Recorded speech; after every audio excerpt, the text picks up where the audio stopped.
গোমতী জেলাতে আয়োজন করা হয়েছে একটি জনকল্যাণমূলক শিবির এবং এই শিবির মূলত গোমতী জেলার মাতাবাড়ি আরটি ব্লকের উদ্যোগে আয়োজন করা হয় মাতাবাড়ি ধন্য মানিক্য মুক্ত মঞ্চে। এই শিবিরকে কেন্দ্র করে এলাকার মানুষের মধ্যে ব্যাপক সাড়া লক্ষ্য করা যায়। সরকারি পরিষেবা আরো সহজলভ্য জনমুখী করে তুলতে আয়োজিত এই জনকল্যাণ শিবিরে বিভিন্ন সরকারি দপ্তরের পক্ষ থেকে স্টল খোলা হয়।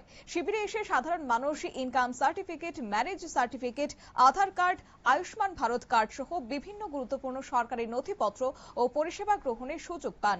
এদিনের অনুষ্ঠানের উদ্বোধন করেছেন রাজ্যের অর্থমন্ত্রী প্রণজিৎ সিংহ রায়। এছাড়াও উপস্থিত ছিলেন গোমতী জেলা পরিষদের সহকারী সভাধিপতি সুজন কুমার সেন, মাতাবাড়ি পঞ্চায়েত সমিতির চেয়ারম্যান শিল্পী দাস, বিশিষ্ট সমাজসেবক উত্তম দে সহ অন্যান্য বিশিষ্ট ব্যক্তিবর্গ। এ প্রসঙ্গে রাজ্যের অর্থমন্ত্রী কি আজ বক্তব্য রাখলেন, শুনুন।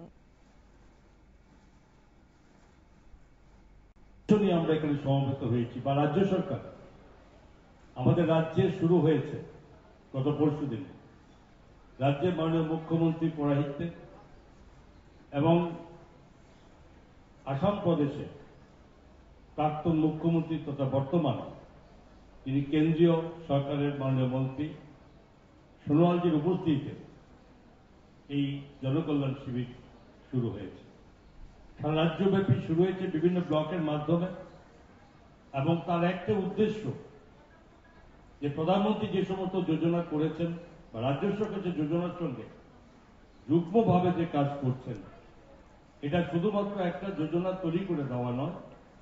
এই যোজনাগুলো সম্পর্কে আমরা সত্যি কথা বলতে কি আবার সকল সাধারণ মানুষ কিন্তু অবহিত হতে পারেনি এবং আমরা বিভিন্ন উপলব্ধি করেছি যে বিভিন্ন ক্ষেত্রে যখন জনপ্রতিনিধিদের সঙ্গে কথা বলতে যায়, যারা একটু সহজটা সবটা বুঝতে পারেন না, তাদের কাছে অনেক কিছু অজ্ঞাত থাকে।